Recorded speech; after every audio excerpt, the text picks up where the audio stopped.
সুপ্রিয় শিক্ষার্থীরা, unity education BD চ্যানেলটিতে তোমাদের স্বাগতম। আজ আমরা নবম শ্রেণীর জীবন জীবিকা বইয়ের পৃষ্ঠা নং 22-এর বিনিয়োগ পরিস্থিতি 1। অর্পা বড়ুয়ার বয়স 28 বছর। তিনি একটি স্বনামধন্য প্রতিষ্ঠানে ভালো বেতনে চাকরি করেন। প্রাপ্ত বেতন থেকে প্রতি মাসেই তিনি উল্লেখযোগ্য পরিমাণ সঞ্চয় করে থাকেন। বর্তমানে তার সঞ্চিত অর্থের পরিমাণ 5 লক্ষ টাকা। তিনি তার সঞ্চিত অর্থ একটি লাভজনক খাতে বিনিয়োগ করতে চান।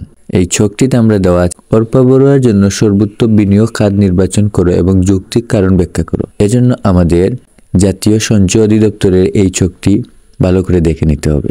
এই ছকটিতে কে বিনিয়োগ করতে পারবে, ন্যূনতম বিনিয়োগের পরিমাণ, প্রাপ্ত মুনাফার পরিমাণ, বিদ্যমান ঝুঁকি এই সম্পর্কে দেওয়া আছে। ছকটি ভালো করে তোমরা দেখে নেবে।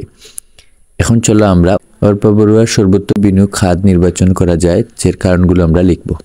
অর্পা বড়ুয়ার জন্য সর্বোত্তম খাত, আমি মনে করি অর্পা বড়ুয়ার জন্য সর্বোত্তম বিনিয়োগ খাত হতে পারে 5 বছর মেয়াদী বাংলাদেশ সঞ্চয়পত্র।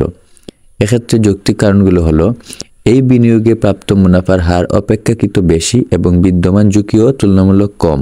অর্পা বড়ুয়া বয়সে তরুণ এবং যেহেতু তার আয়ের উৎস চলমান রয়েছে, তাই তিনি 5 বছর মেয়াদী বাংলাদেশ সঞ্চয়পত্রে বিনিয়োগ করতে পারেন।